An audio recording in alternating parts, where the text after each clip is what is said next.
event. So please note that you can view the live session by either clicking on the session name in the Home tab or directly clicking on the live session tab. We have around 200 registered participants for this conference, and you can make yourself visible to another participant by clicking your initials at the right-hand side of the screen. Click on the view profile and switch your visibility settings to visible. So the session chat and the Q&A functions are also found on the right-hand side of your screen. Please use them anytime you want to chat and or ask a question.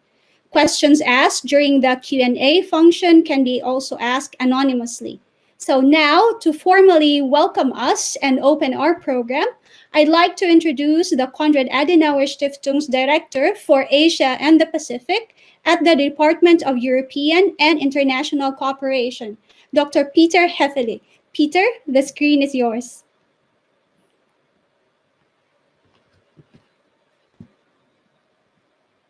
I try to, yes, the microphone is now on. Well, thank you, Chris, very much for this kind introduction, and to all the panelists and speakers, and ladies and gentlemen, a warm welcome. My name is Peter Hiffler. I'm the Director of the Asia Pacific Department in Berlin. And I'm very glad that you all could join us and enrich this discussion with your huge expertise. We have many participants over all the time zones from Europe to Japan, and I hope we get good insights, lively discussions, and useful knowledge and action afterwards. I'm glad that my dear colleague, Rabea Brau, who is the director of the country program Japan and the SOPA's regional program in Tokyo, will wrap up the main findings at the end of this session. Just a few words on the Konrad-Adenauer Foundation. We are now one of the leading German think tanks and have evolved from purely political education in Germany after the Second World War, now into one of the most important pillars of Germany's development and aid policy, and of course our foreign relations. With now running more than 120 projects in more than 100 countries, and the topics we are dealing with is democracy, rule of law, security, and social market economy. In Asia alone, it's roughly 22 offices, and so we have quite good insight in what's going on in Asia, in society, politics, and economics.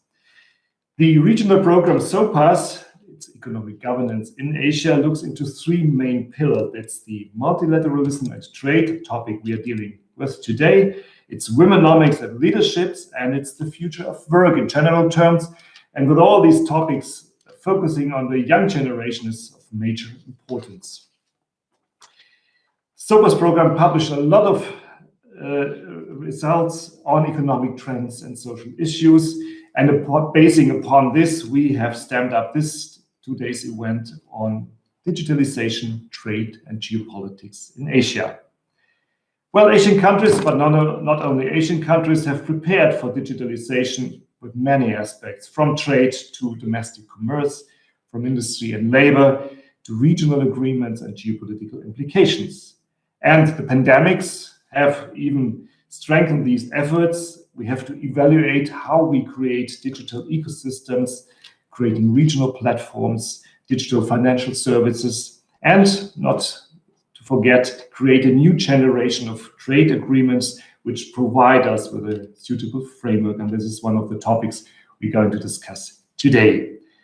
National governments are still struggling to find a coherent policy to integrate data protection, taxation, consumer protections.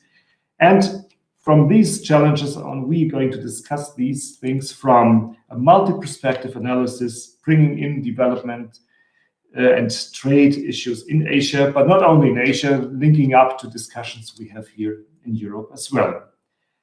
I'm glad that we could join so many honorable scholars from Europe and Asia, and I'm very glad that Mr. Calbo, you are dealing with the chairing of this ambitious discussion. I'm very grateful that you could bring in your long expertise in Asia and with digital issues as well.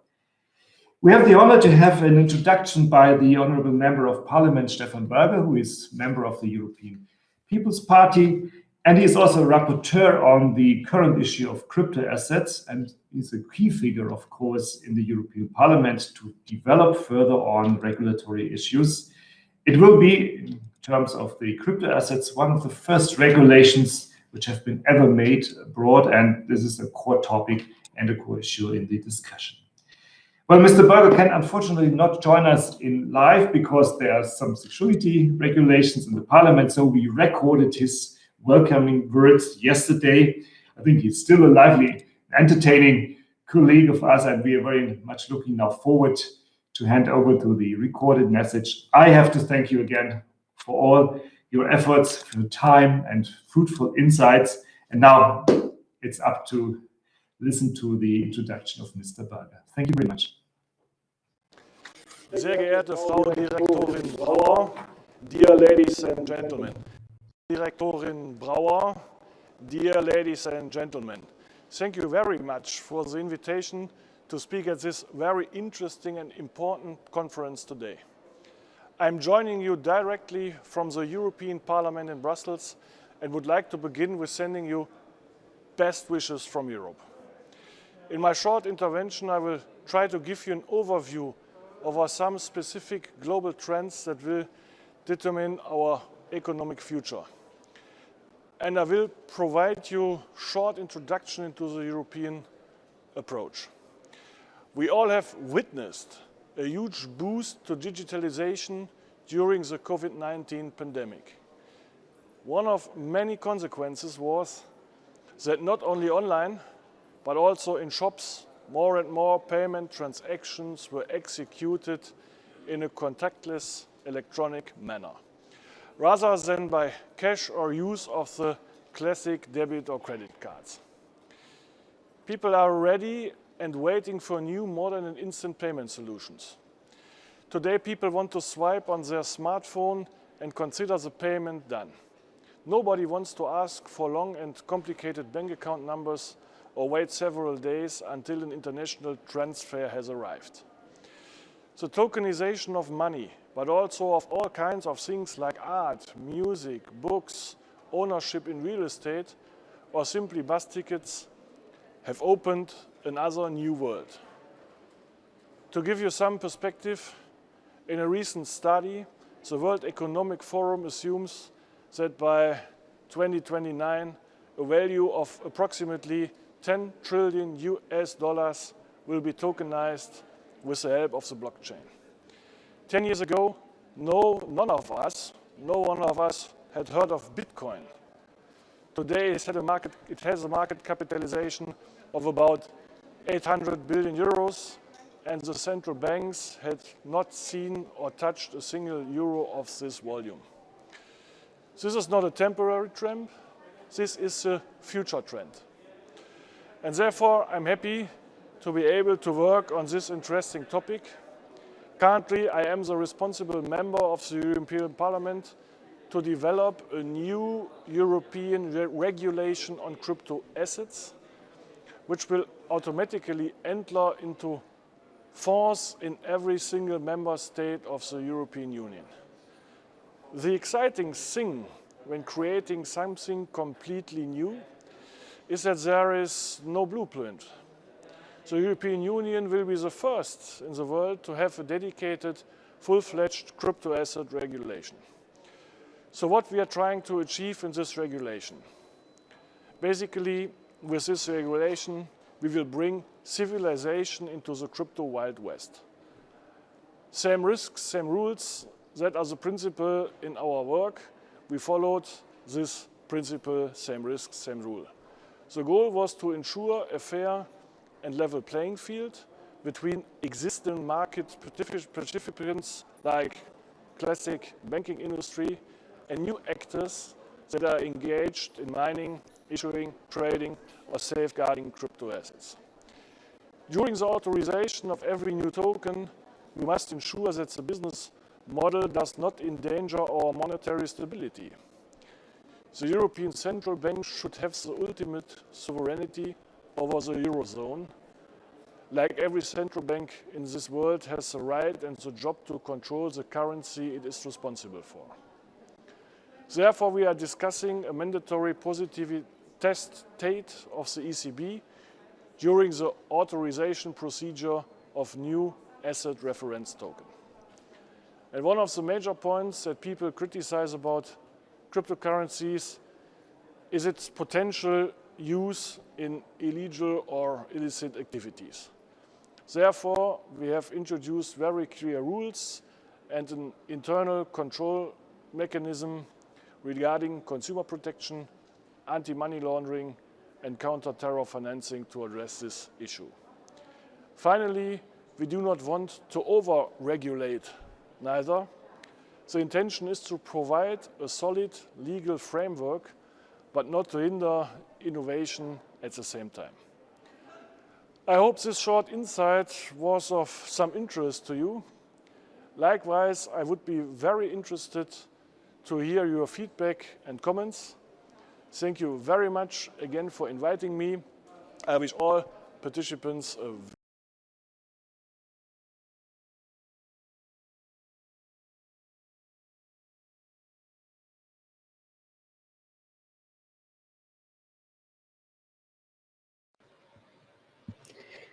Thank you, Dr. Berger, for the insightful keynote speech. Drawing from the points that Dr. Berger made and further extending our dialogue, we now come to the panel discussion. So, our panel is moderated by a trade expert whose work aims at bridging the existing gaps between government's trade and digital aspirations reflected in their policies and the development partners' value for money and impact expectations. So he achieves this by advising and guiding government leaders, donors, and regional organizations in Southeast Asia and the Pacific, mostly for Australia DFAT and the UN. So, for over a decade, he has served as trade advisor for the United Nations Conference on Trade and Development. Currently, he is leading several e-commerce acceleration projects in Southeast Asia and the South Pacific on behalf of Tradeworthy, an Australian boutique consultancy where he is also the director of. So, ladies and gentlemen, please help me welcome our panel moderator, Mr. Sven Calibout. Sven? Yes, thank you, Chris. Good afternoon from Phnom Penh, Cambodia. First of all, actually, Dr. Hiffler, it's me who should thank Konrad-Adenauer-Stiftung for the opportunity and the timely opportunity to moderate this event together with an eminent lineup of experts who you can see here on the screen. Actually, you can see 2/3 of our expert panel. We have Chen, who I'm going to introduce shortly, and Justina Lasik joining us from Singapore. Before I go into the bios of our experts, let me give you a bit of background and entry point on this panel. So we all know that we have all experienced in Asia and the Pacific, also of course in Europe, the exponential growth of digital economy. And especially during the pandemic, there is an increase in the readiness, in the e-readiness of consumers, of merchants, firm consumers online. Terms like digital ecosystem, regional platforms, cross-border paperless trade, digital financial services are key trends that feature prominently in trade agreements, for instance. We've been hearing those terminology for the past 2-3 years on a very regular basis. Through the work, for instance, in the CPTPP, in the RCEP, in the Digital Economy Partnership Agreement, DEPA, and also closer to here in the Asean e-commerce agreement and other agreements. This means that this is really mainstream in development policy, in trade development policy. However, for national government in the region, this is very challenging. They are struggling to manage and regulate all these new trends, terminology. Just taking the example of Cambodia here, where I am, in the past 18 months, we have had an e-commerce law, an e-commerce strategy, implementation decrees for e-commerce. We have signed up the e-commerce agreement on ASEAN. We have signed the RCEP agreement on e-commerce. And to make a transition with the message from Dr. Berger, we have just launched a central bank digital currency called the Bakong. And all this within 18 months. So it's a lot of different aspects, different things, terminology, concept, regulation that we have as a government here to take on board and try to kind of sort out and understand. So to help us kind of navigate in this jungle of terms in this new digital trade policy, and some people coin the term trade policy 3.0 that should become digital. I have a very good lineup of experts here with me, and I'm going to have a few questions to each of them that will be asked in 2 rounds, but I'm going to come back to the way we're going to proceed. I have with me joining us from, I think from Jakarta, if I'm not wrong, Lurong. I have Lurong Chen, Dr. Lurong Chen, who is a senior economist at the Economic Research Institute for ASEAN and East Asia, in short, AREA, where he's actually in charge of the digital economy project that are led by AREA. His current research emphasizes on fostering Asian growth and eliminating development gaps via promoting the adoption of ICT technology, regional integration, and global value chain. He's also advising a number of international organizations and on trade development issues. And obviously, AREA is famous in this region in ASEAN for its capacity building program on e-commerce matters, be it for the RCEP e-commerce agreement, the ASEAN e-commerce agreement, and the WTO GSI negotiation in Geneva. Welcome, Lurong. I also have with me here Justina Lazik. Justina is the head of the Economic and Trade section at the delegation of the European Union to Singapore. Justina joined the delegation of the European Union to Singapore in August 2020 as the head of the Trade and Economic sections. Prior to this, she worked for over 10 years at the Directorate General for Trade, the famous DG Trade, European Commission, on EU Free Trade Agreement negotiation, and in particular with South Korea and Japan. She also, between 2016 and 2019, was a member of the European Commission Task Force in charge of preparation of and conduct of the UK's departure negotiation with the EU. She also served as policy assistant to the Director General of the DG Trade, covering a wide range of issues like WTO written matters, trade defense instruments, and trade relations with the United States. And if we are lucky enough, we will also have Deborah Ents joining us a bit later. And Deborah is currently in Chicago, so it's 3 a.m. in the morning. So I hope we can get hold of her before I ask the question. Deborah is the founder and the executive director of the Asia Trade Center in Singapore. The Asia Trade Center works with government and companies to design better trade policy. She's also the president of the Asia Business Trade Association. She served on the Trade and Investment Council of the World Economic Forum from 2017 to 2019, on the International Technical Advisory Committee of the Global Trade Professional Alliance, GTPA, and was the chair of the Working Trade on Trade and Policy and Law.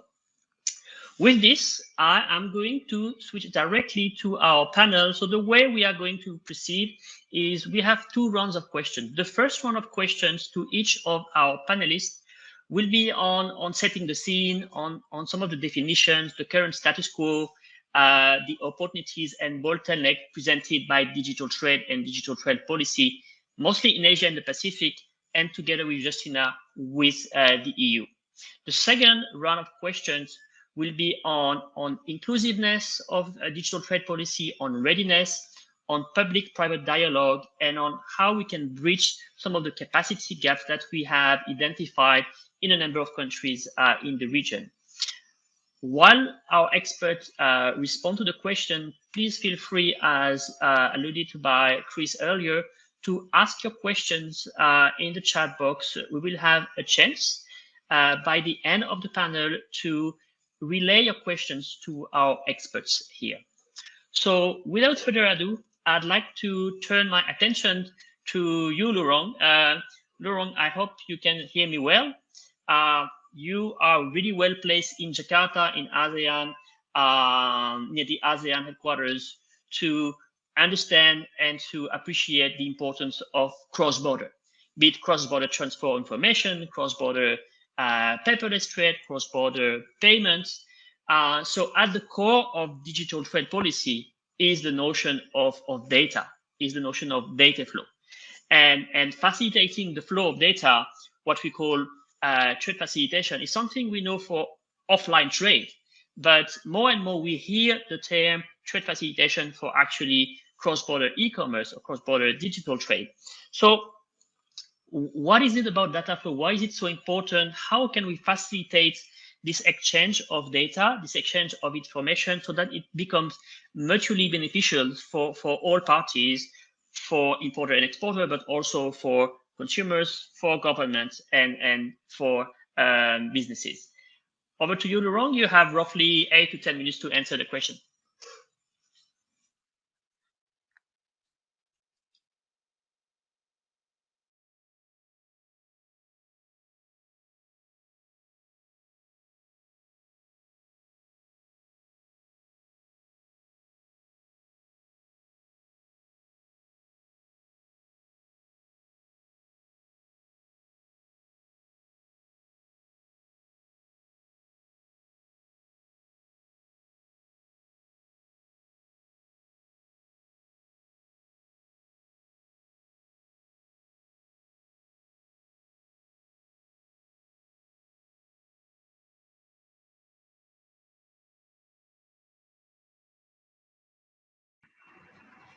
Okay, so can I go ahead?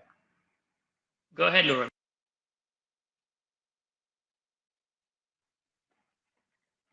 All right.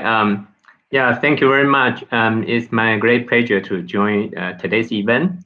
We are using a new platform, so I think we are facing some technical challenge.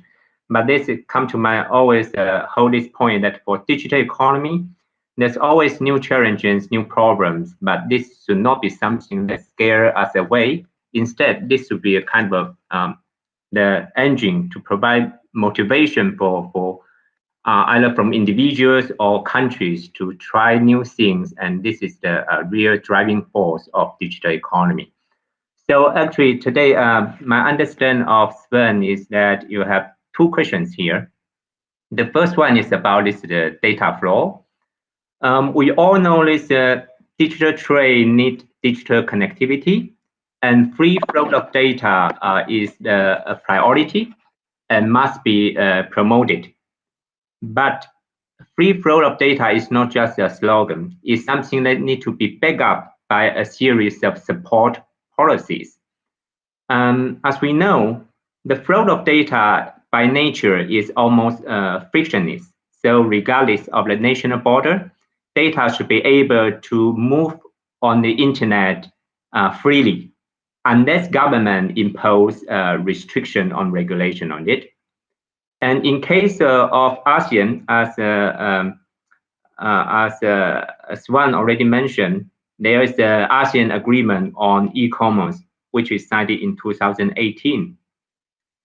But despite so, what we can see is that ASEAN countries still have no common position in regulating cross-border data flows yet, and they are adopting different approaches and at different speeds in domestic law settings as well. So in the 2018 ASEAN Agreement on e-commerce, all ASEAN member states agree to work on removing barriers to cross-border data flows. And this is the way to facilitate e-commerce and digital trade. And meanwhile, this agreement also emphasized the details to data safety and the legitimate public policy objectives. And this is in line with what ASEAN countries always working on. That is, for example, in ASEAN Digital Integration Framework, it also requires governments and industry to take responsibility to ensure data to be well protected and make sure the data flow is secure, so-called secure data flows. But as we mentioned, this free flow data needs some solid basis, and one of it is the trust. So we need free flow of data based on trust, and the trust building needs a series of backup policy, including those just mentioned, this trade facilitation. So this is related to actually the second question of Les Sven just posed, this how to improve trade facilitation for digital trade. As we know, economically in digital trade, the use of digital tools and services tend to lower the threshold of market and enable companies to tap into foreign markets that would otherwise be too difficult to access to or too costly to access to. And this is done not only by reducing transaction costs or delivery costs, but more importantly, technology provides a means for companies to kind of explore foreign markets. And the way it made it available is that this digital technology kind of facilitate international diffusion of information. That means you can easily get information from elsewhere. But as one concern here is that policy restrictions, such as burdensome custom procedures, inadequate information, complicated licensing system, or restriction on market entry, including also poor IPR protections, could actually discount or even cancel out the potential benefit from adopting digital technology in trade. I guess all the audience and participants here are not, those restrictions are quite familiar to all the participants here, because that's also the ones that actually we call it non-tariff measures that affect international trade. So for digital trade, in addition to tariff elimination, more efforts should be imposed to remove those non-tariff measures and also promote service liberalization as well. One policy focus here is the facilitation of those data-driven or data-related transactions that will help smooth cross-border flow of data, capital, goods and services, and even people. So data is the core, but also facilitate everything related to trade. In particular, related to the facilitation for digital trade, here I want to highlight 4 issues here. So first, at multilateral level, the most favored nation and the national treatment principles must be applied to digital content. So this is quite sure. But what we need to do here is that we need further clarify the definition of digital contents and also the coverage of existing WTO principles, especially those of trade in services. Second is that for WTO member states should maintain the practices of duty-free electronic transmission. This is indeed a promise that country made in 1998. And in the past 20 years, we know that e-commerce is already developed a lot. And today, the digital trade and e-commerce is already much more sophisticated than 2 decades ago. But still, we see this promise very much relevant to today's trade facilitation for digital trade. And the third issue related to digital facilitation is this electronic authentication and also electronic signatures. Especially during the COVID-19 pandemic, we see that e-signatures and e-authentication have become widely accepted by many countries. As we can see here, the technical solutions are already very safe, very reliable, and easy to use.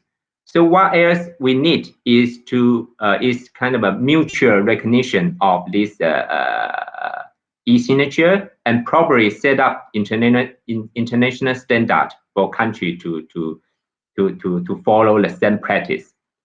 And one thing here, by the way, in the 2018 ASEAN Agreement on e-commerce, they actually encourage the use of e-signature, but at the same time, they allow the definition of e-signature to be set by each member state based on their domestic laws and regulations. And this is also something we need to kind of work on.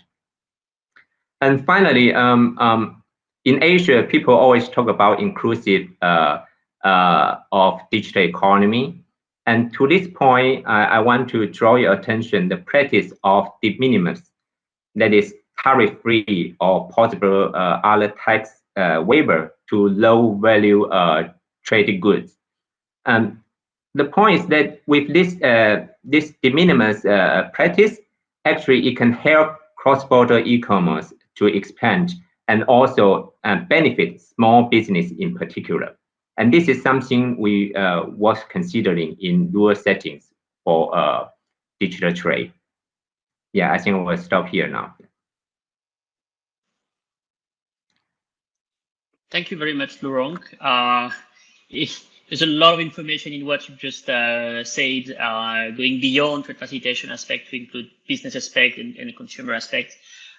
Some of the topics you mentioned are also a bit controversial, especially for least developed countries like Cambodia, Laos, and Myanmar, that may not be able to have in place the mechanism, the regulations, the regulatory frameworks to be able to adopt these different topics. And you mentioned ASEAN and mentioned RCEP, but if you look at, for instance, what's happening with the WTO GSI negotiation, there are currently 29 different topics besides e-signature, besides economic documents that are being negotiated, and it's very difficult to keep up to speed.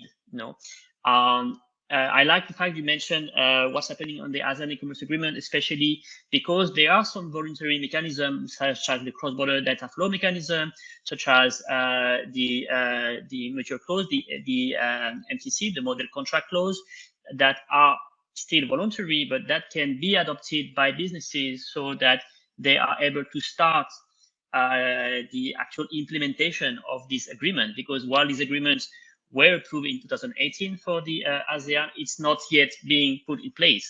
So we are also experiencing some gaps between what was negotiated until 2018 and what is really happening. And as you say, how this has increased so much in the past few months. Thank you, Laurent, for answering the questions in a comprehensive and still concise way. I'm now turning to Justina.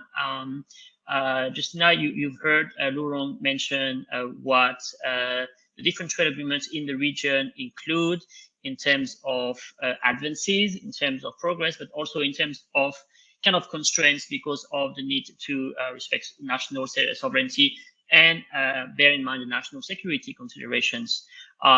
As we've heard from Dr. Berger, the EU is setting the trends in terms of improvement in the digital space. So I'd like to ask you, how can, in your experience, in your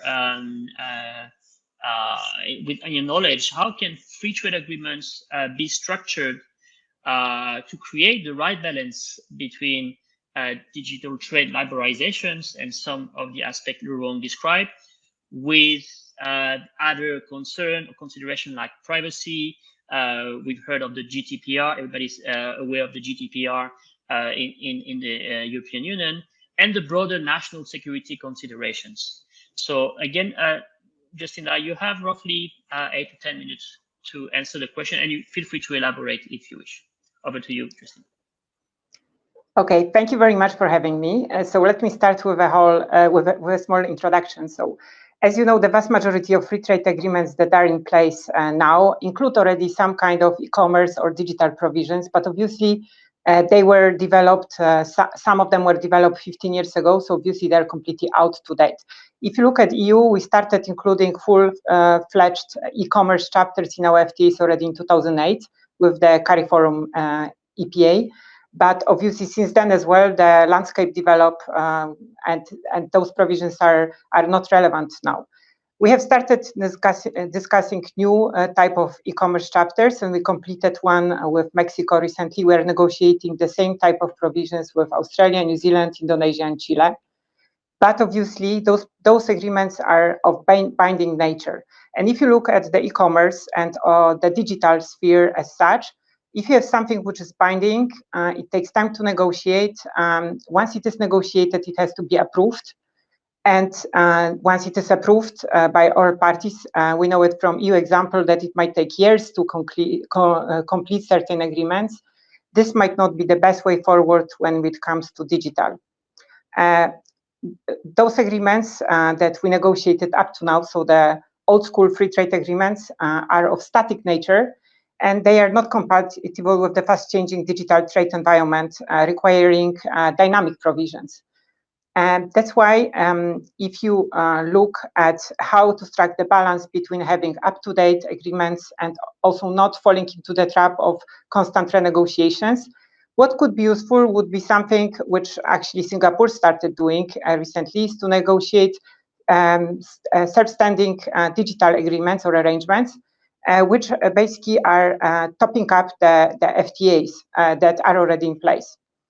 You could see that actually free trade agreements are more or less preconditions for digital top-up agreements because of the reason that was mentioned actually by Laurent, that if you have FTA in place, you are somehow shielded from MFN obligations in WTO. So if you have FTA in place, which is comprehensive, and then you include more beneficial agreement with countries that you already have FTA in place, you don't have to give those preferences to all the other WTO members. You could argue whether this is the right approach or not, but if you look, for example, in Singapore was able to negotiate the DEAs because all the parties of those DEAs were already parties to CPTPP before.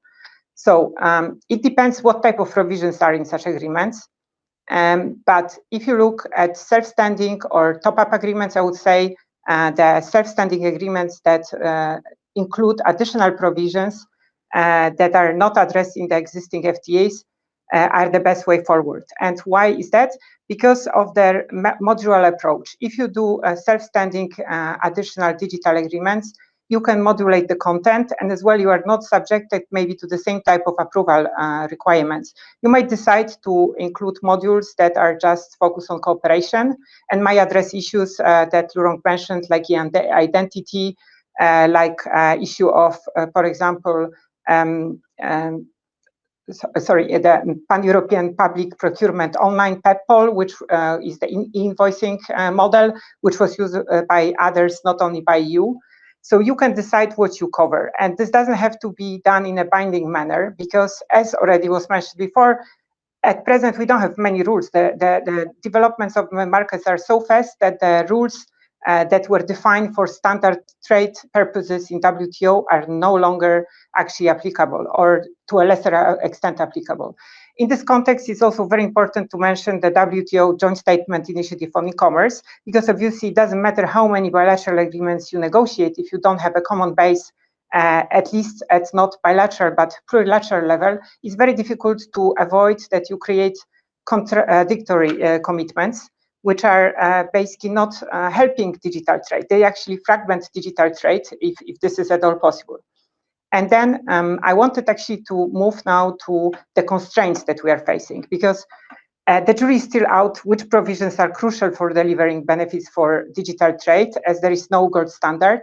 But we can already identify several areas where we know that there are issues. And I will just name a few. This is the personal data protection, national security considerations, or data localization requirements.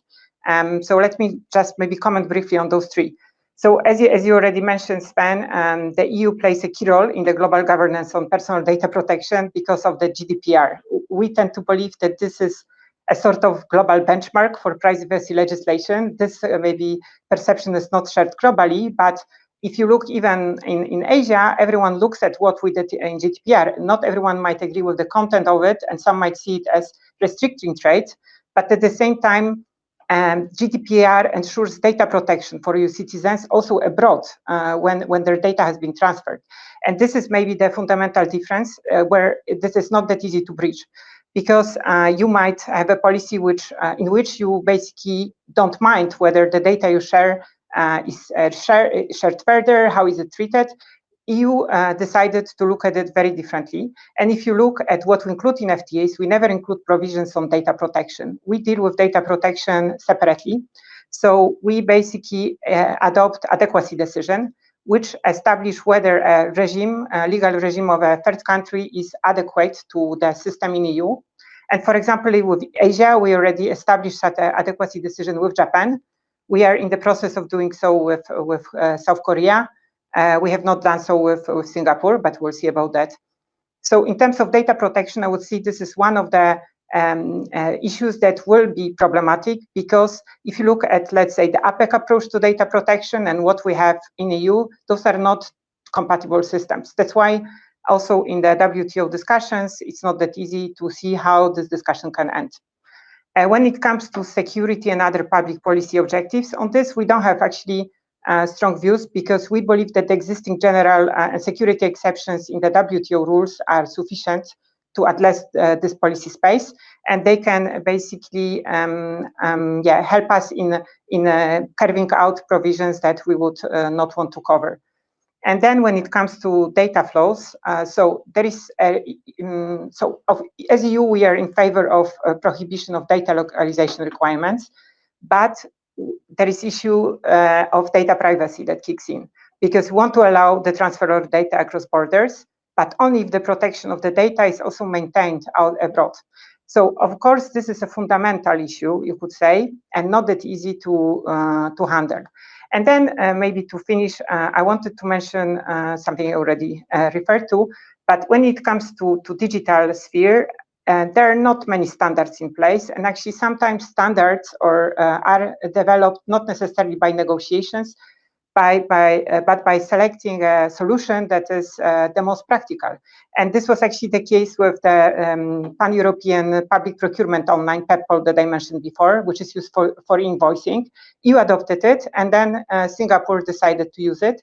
And in fact, it included references to PEPPOL in its negotiations with Australia of a digital economy agreement, and actually started promoting EU standard in negotiations with third countries. So let me finish on that point. Yes, thank you. Thank you very much, Christina. It's always very useful to foresee what's going to happen in the region as well, in terms of trade agreements, in terms of implementing what countries have already committed to. And this is actually the question that I'd like to ask to Laurent. Laurent, we've heard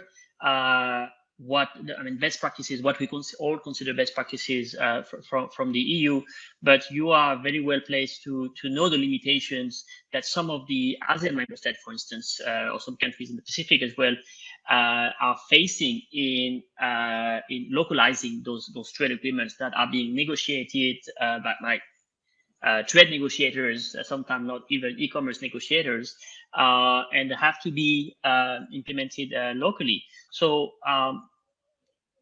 bearing in mind the title of this event, which is Crafting Responsive Trade Policy, what do you think can be done in ASEAN, in Asia, by different governments to reconcile the different trade partners' approaches to privacy, to market openness, to digital services, even to digital tariffs? You know, some countries are considering this idea of custom duties on electronic transmission in spite of the moratorium. We've seen VAT being imposed in some of the ASEAN markets. So how can we catch up and how can we keep up with all these very rapid changes in the Asian context with the development dimension in mind? Over to you, Laurent.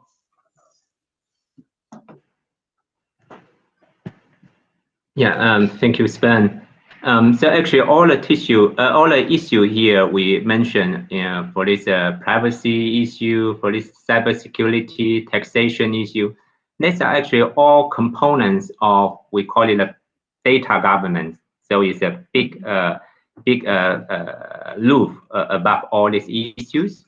And actually, this is an area where the policy regime is underdeveloped and fragmented across countries, as Justina also mentioned, different approach in Europe than in Asia.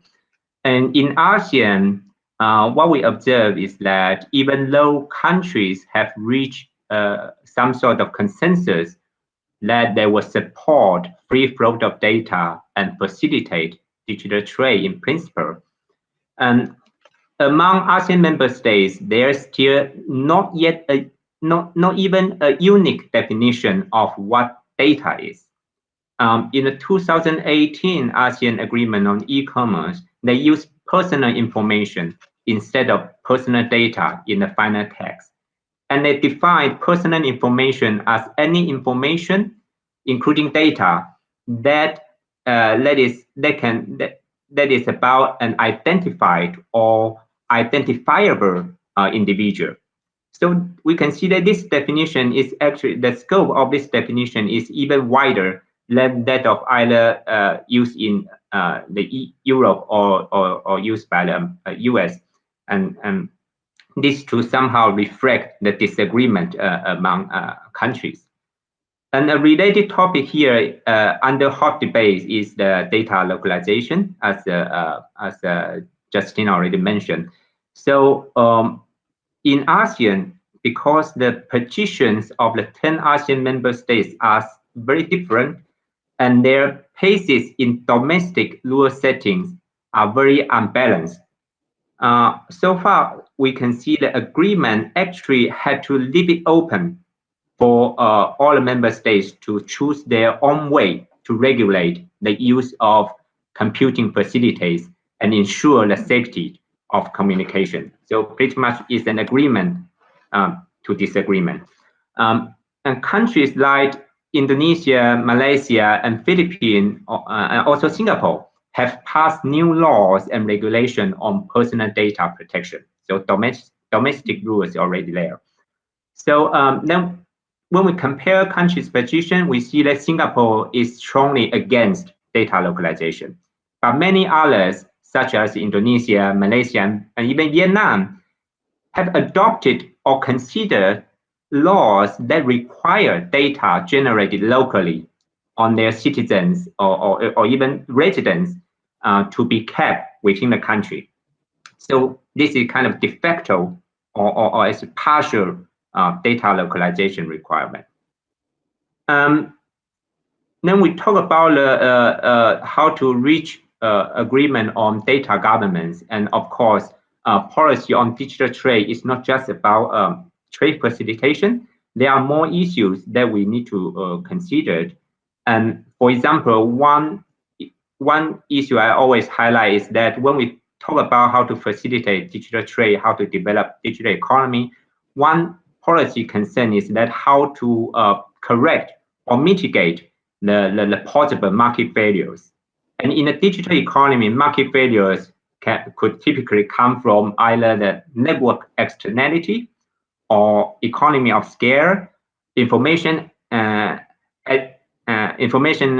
asymmetry, or any combination of these conditions. So there's a lot of pitfalls that we need to avoid. And to correct any consequent market distortion, we will need policy effort from various aspects, including competition policy, consumer protection, IPR protection, cybersecurity, and on and on. So actually, all those issues are interweaved with each other. Of course, there are also some other issues that we you must have it here under debate very often, including how to reconcile value and social concerns with economic efficiency. So because digital transition is not just about economic transition, it's also the social transition. And also issues like how to accommodate data flows and data-related business in the domestic policy regime. So this is why we say that this digital trade is not just a trade issue, but it's more an issue related to domestic transformation or domestic reform. And related to ASEAN countries, given the situation that many ASEAN countries are developing countries, one topic that always receive that we need to pay special attention is that how to justify industry policy that country adopted to nurture their own infant industry in the digital economy. So this is actually many issues that we need to consider for digital trade. And as we can see that those are issues very much linked to the domestic market condition and also related to the national development plans.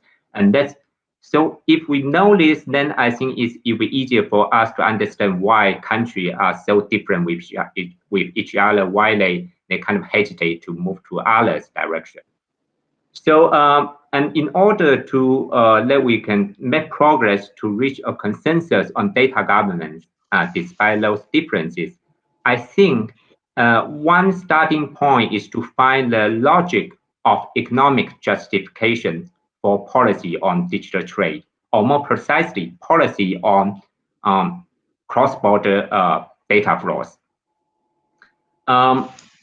If we think a little bit, we can see that this cross-border data flows and cross-border flows of goods and services are somehow share some common features. For example, they are both are kind of something produced in one country and then sent to the other country and to be used over there. And also they are both subject to kind of not just to the at the border regulation, but also beyond the border regulation, as we have mentioned before.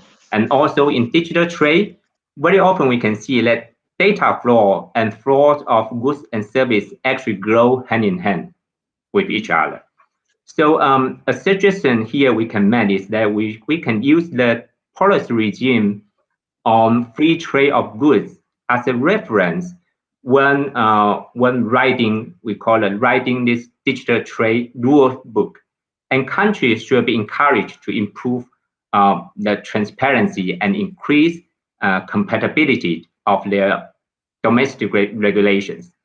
The reason is that once we improve this transparency, you can help other countries to know what you are doing and also better understand why you do so. And this will give each other a kind of a better understand with each other and make it easier for countries to find solutions to link up different regimes and make each other's requirement comparable to others. So this is a good starting point to bring countries together to trade more. And as countries trade more, is a way to build up trust. Thank you, Laurent. Yeah. So probably I think probably I'll stop here then. Okay. Yeah. Actually, you've just provided me the right transition to go back to Justina in this sphere of how to increase information, how to increase transparency, how to increase cooperation among countries in the region. And we all know that the EU is the largest aid for trade donor, aid for trade development partners, especially in the region. And I'd like to kind of relay the question back to Justina. And can you tell us what can be done or what is already being done in terms of cooperation between EU and Asia on digital trade?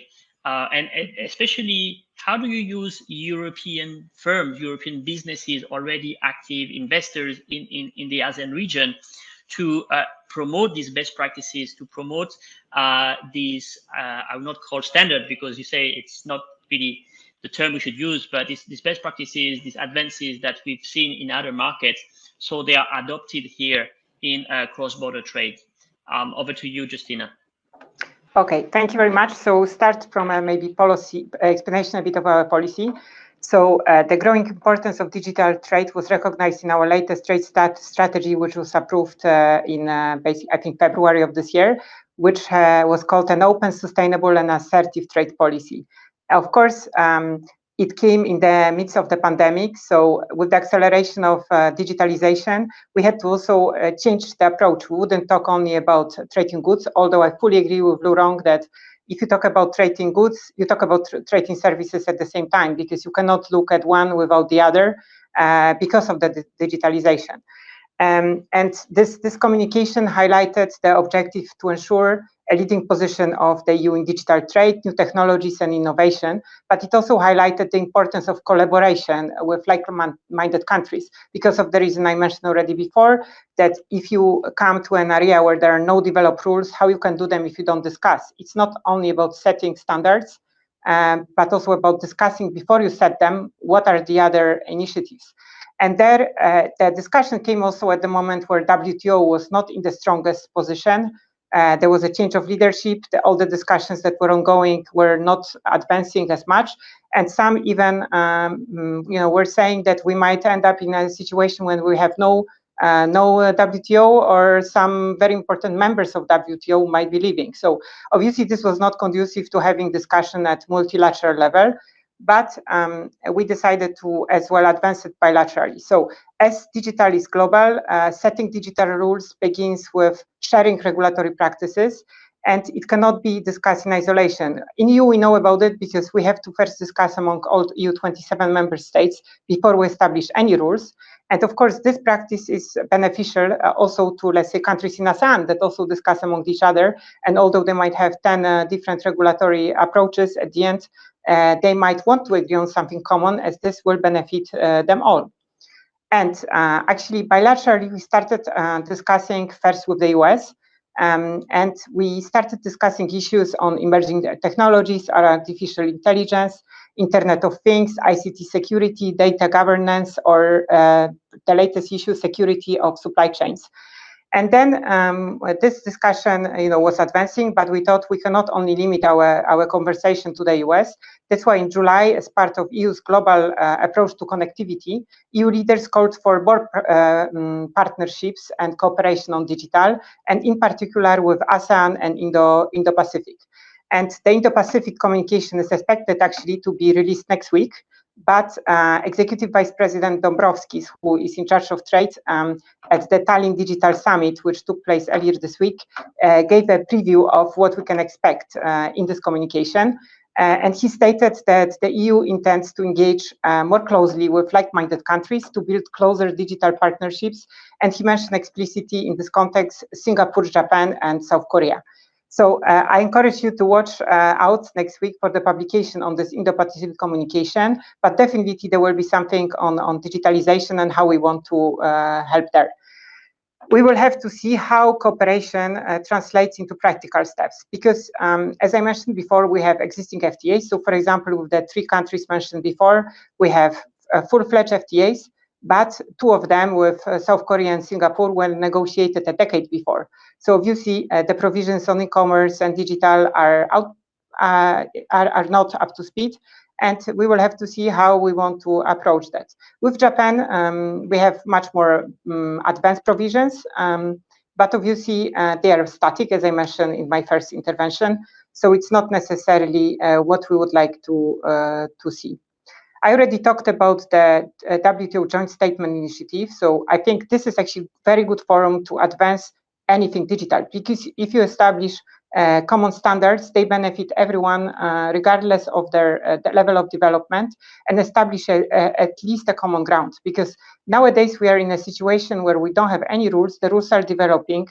Also, and here I will refer maybe Sven to the second question you asked me, also in terms of public sector, because now we can see that actually many of the rules are not developed by governments, nor any, they are not subjected to any consultation. They actually happen because businesses cooperate and talk to each other. If you look, even at the fintech industry. So there are many unregulated aspects of it, and actually it's business that has the responsibility as well when they are there to see what makes sense and how not to fragment the environment by developing new rules, because this will be, I think, the next challenge that we'll be facing.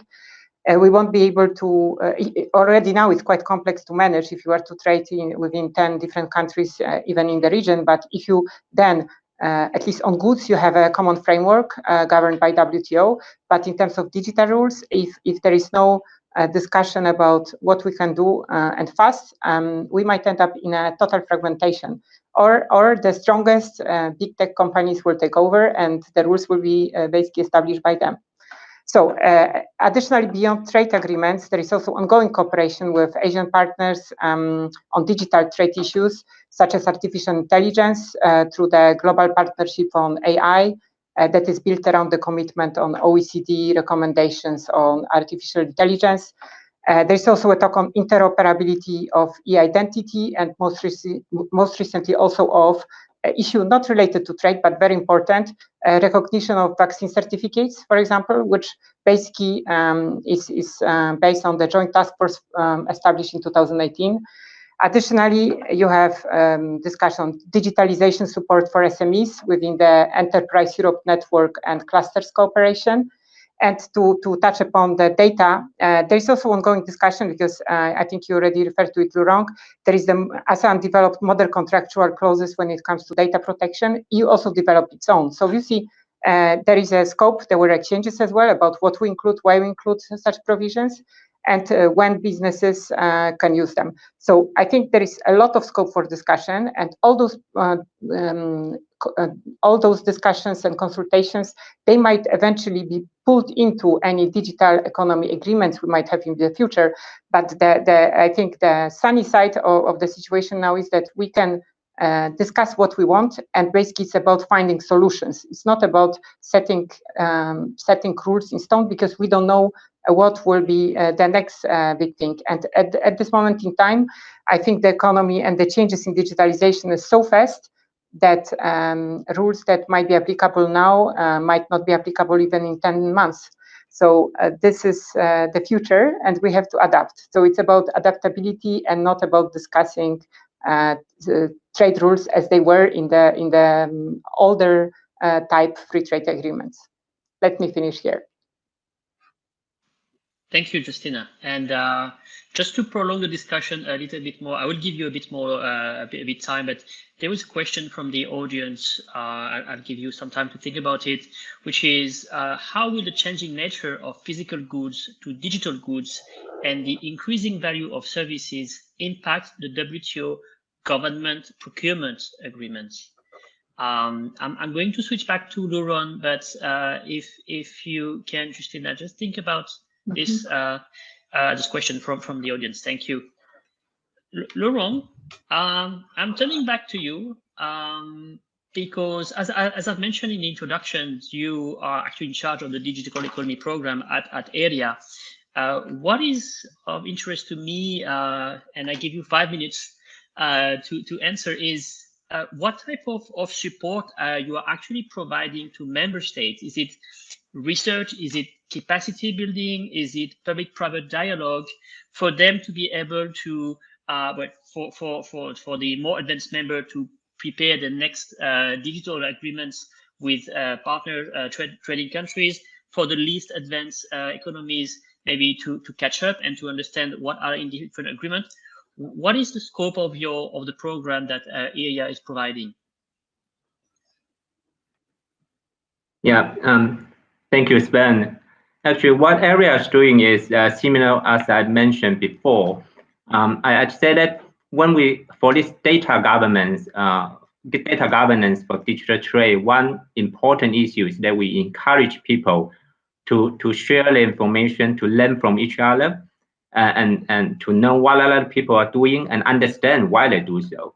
So what AREA research projects that we try to provide this kind of insights and share among ASEAN member states and also other countries who are kind of interested in the ASEAN market.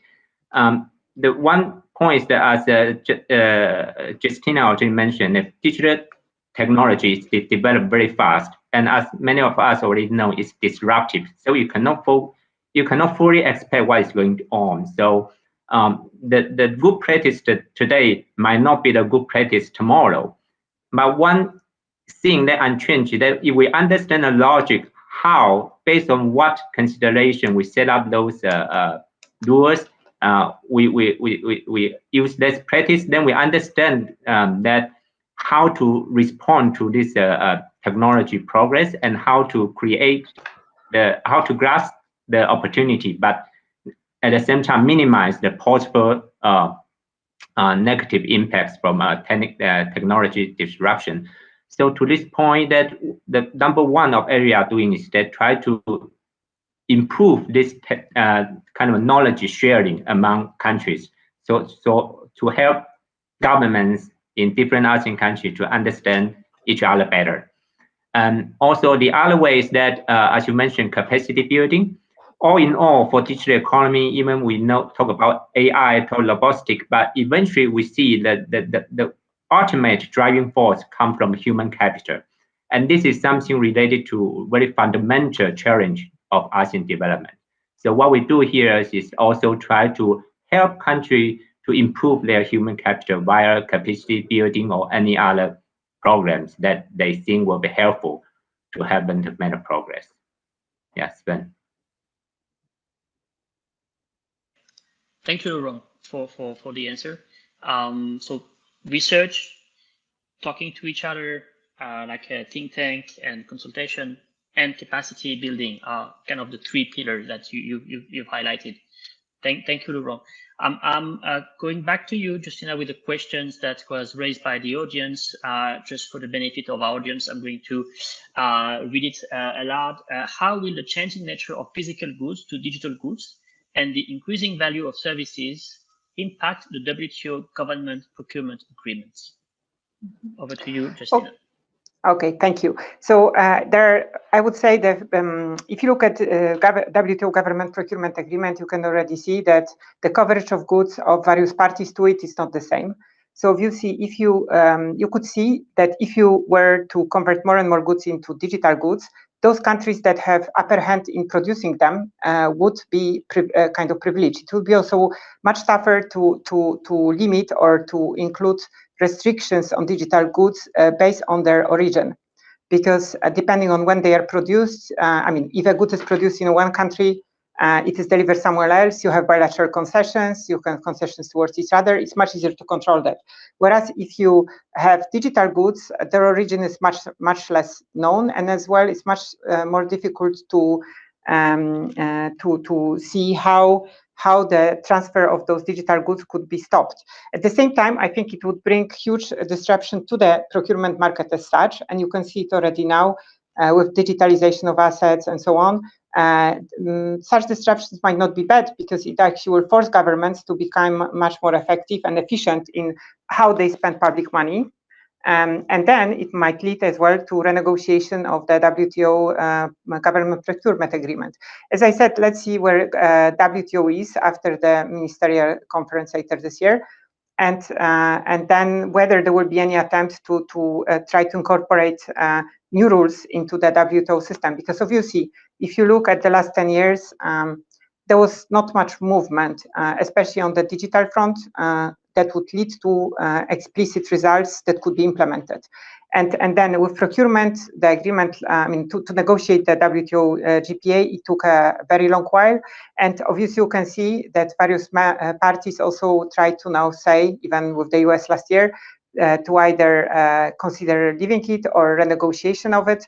So I think there are many challenges there. But definitely not, I mean, digital goods will accelerate the digital change in the procurement market, and all the rules and the approaches to procurement would have to be adapted. Thank you, Justina. I'm sure you've answered to the queries and to the concerns that our audience had. I'm going to turn to you, Laurent. Before I do that, I would like to encourage our audience, if they have any other questions to any of our speakers, to write them in the chat box.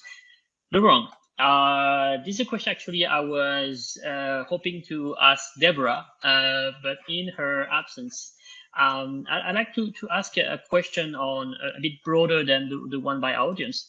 What is the role of big digital businesses, big digital corporations, digital giants, US one and Chinese one, in regional trade agreements? Do they have a role to play? Do they are they consulted? And how we can use them to leverage outcomes of the digital economy in the region, in your experience? Yeah, thank you, Sven. Personally, I always hold this opinion that digital economy, that the competitiveness of digital economy come from its openness, and so is in the rural setting. So you mentioned about this digital giants, whether we should involve them in the policy making. My answer is definitely yes. The reason is that those digital giants become giant. They have their reason. They kind of market proof that they kind of grasp the right direction of market growth and also the technology progress. So as policy, why not include them in the policy making?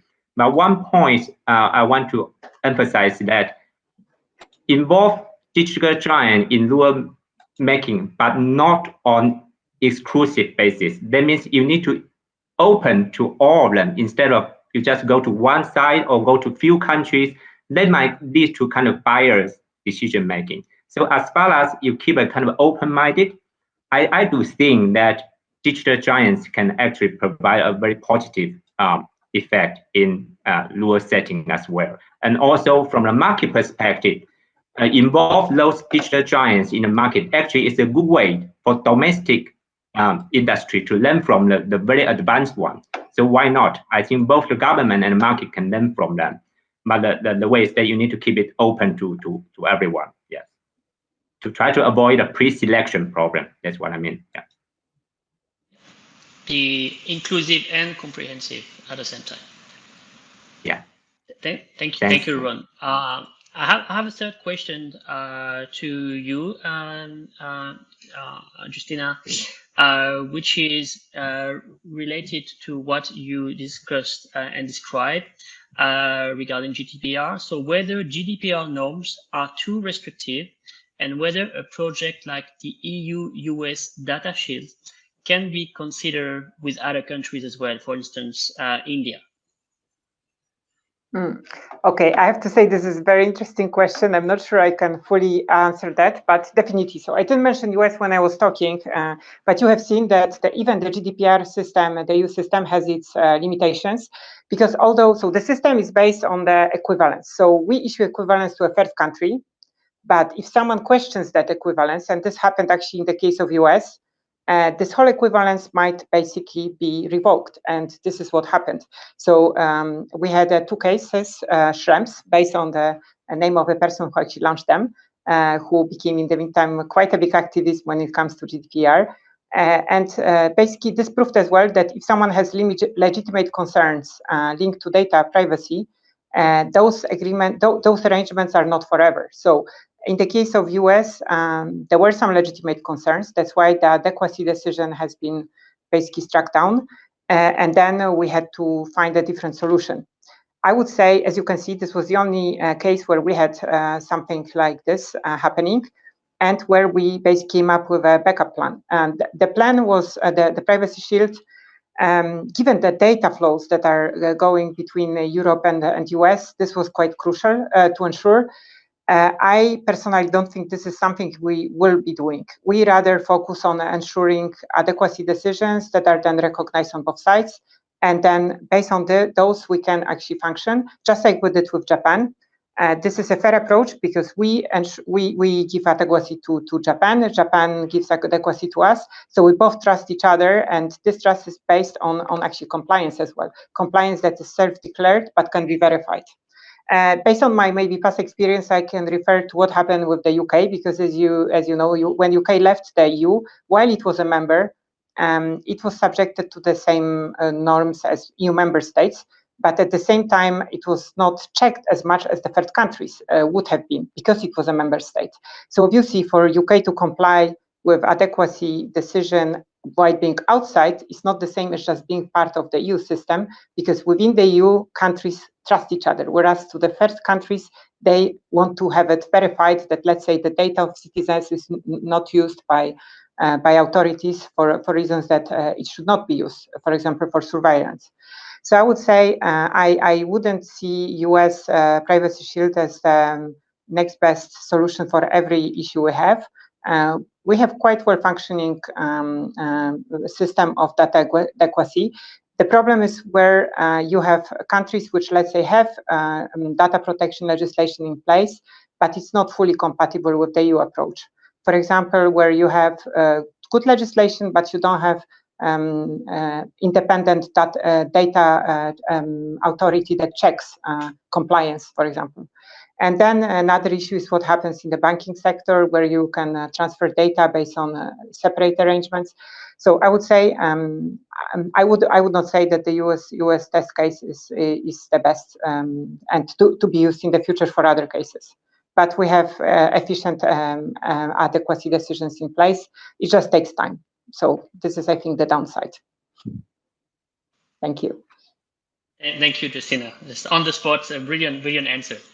And I have another question. So we're moving from Shield to cloud, actually, and this one is something that we've been hearing a lot in the ASEAN, especially as we're getting into edge computing, Internet of Things. Question to you, Laurent, if you are able to answer. For digital goods like cloud services, how can we determine the origin of the goods? It's not a quiz, it's a real question from our audience. Thank you, Sven. Actually, this is a very good question. It's a very tough question. There's no ready answer to that. And when we talk about taxation, a lot of discussion about that, how you define where is value added or good. And this related to one of the key features of digital economy. We call it servicification. So before we talk about trading goods, there's something visible. We just purchase, then we use it. But in digital economy, more and more become services. Instead we own the product, we actually pay for the services. And more and more often, those services not produced by human, but actually produced by the machine. So, and that's the real problem. How you define who is going to credit the value added of that. And actually, this related to the very first question about this, how this increasing digital content may change those WTO agreements. For example, this government procurement. That's because all this servicification, it changed the way people doing business. So so what we need to do here is that probably is not to see whether the origin of these services, but to see who really benefit from those services. But this is really just my personal point of view, and I just open for fire if I made an argument. Yeah, thank you. Yeah.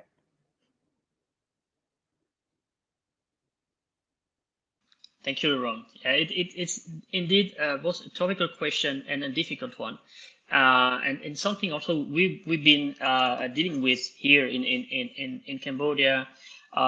When the VAT law was introduced for foreign non-permanent established residents providing services across border in Cambodia, it was really difficult to determine where it was from. You know, Netflix is in the US, but maybe the server is in Singapore or in China, so it's like very difficult to determine. So thank you for trying to answer the question, still, Laurent. I'm not seeing any additional questions in the chat box. I think you've been too good in answering the questions. You have exhausted the question from the audience. So what I'd like to suggest is maybe we call it a close, and before I give the floor back to Rabea and to Chris, I would like to personally thank you, Justina and Laurent, for being here, for being really candid in your answers, and also for answering questions you were not prepared to answer. So that shows how flexible and how ready you are. So thank you again for being here. Thank you for Konrad-Adenauer-Stiftung for the opportunity. And with this, I give the floor back to you, Chris. Thank you.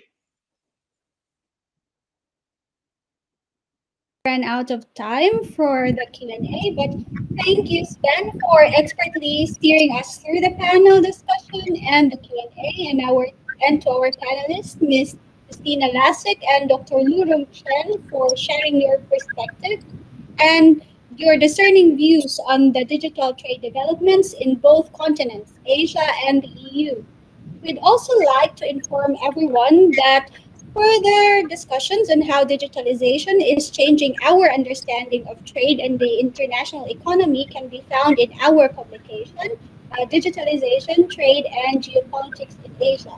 The book is available at our website, kes.de/Japan. You may also request to have a paperback copy sent to you by contacting us via email at ks-tokyo@ks.de. So, to formally synthesize and close our conference, please help me welcome the KAS country representative for Japan and the director for the Regional Economic Program Asia, Ms. Rabea Brouwer. Rabea, the screen is yours. Thank you very much, Chris. I hope I can be well understood. You have already done the closing, so I don't want to bore our participants, but allow me to also thank you all very much for this wonderful insights that we have gained. And thank you, Chris, very much for the wonderful preparation of this conference. I'm very grateful to our renowned experts and panelists who came from the European Parliament and from the EU delegation from the ATC in the area to support us today, and to you, Sven, I'm sorry, for the moderation today. You deserve a very special congratulations for this, and pass on our regards to Cambodia, where KS is known and active for so many years. We have heard fireworks of facts.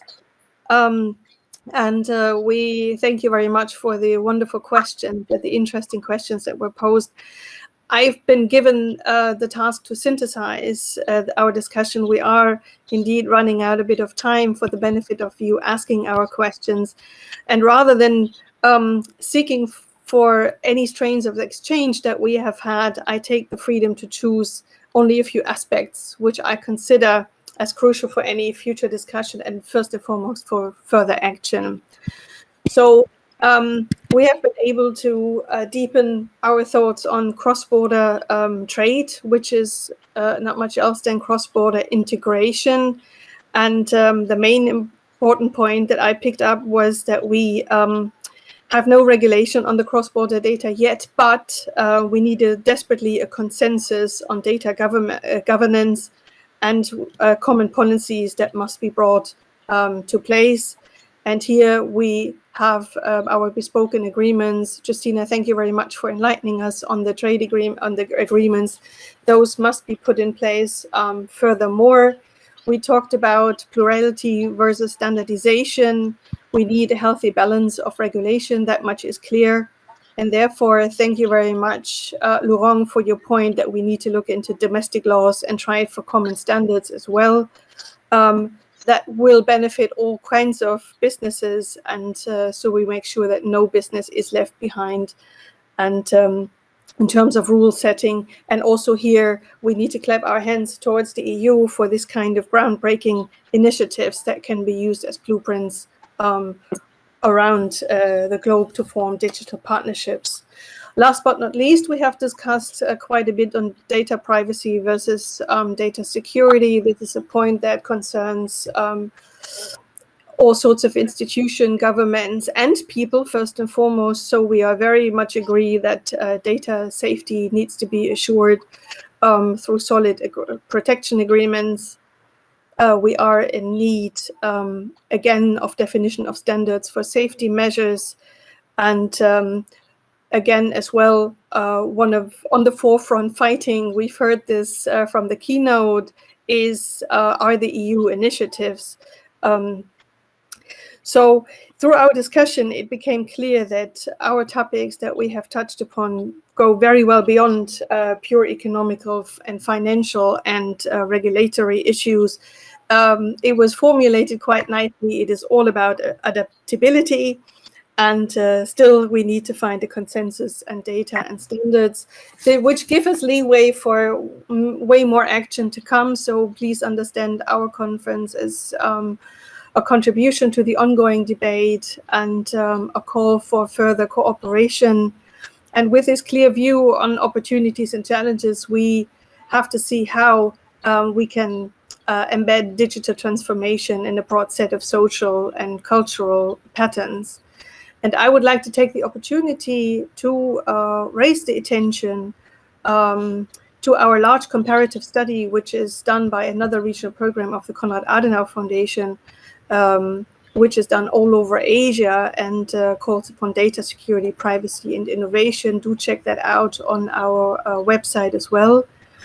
And for the Konrad-Adenauer Foundation, for our organization, digitalization remains a major pillar of our activities in the Indo-Pacific region, in Europe and globally. And hence, I would like to invite you to remain part of this network. And again, I'd like to thank you very much for the lively discussion and all the insights. Thank you. Over to you, Chris. Thank you again, everyone, for taking the time to attend our conference. So we'd like to hear your thoughts about it and would encourage everyone to fill in the feedback form that is available under the survey icon in the screen. So we will also be sending this form via email.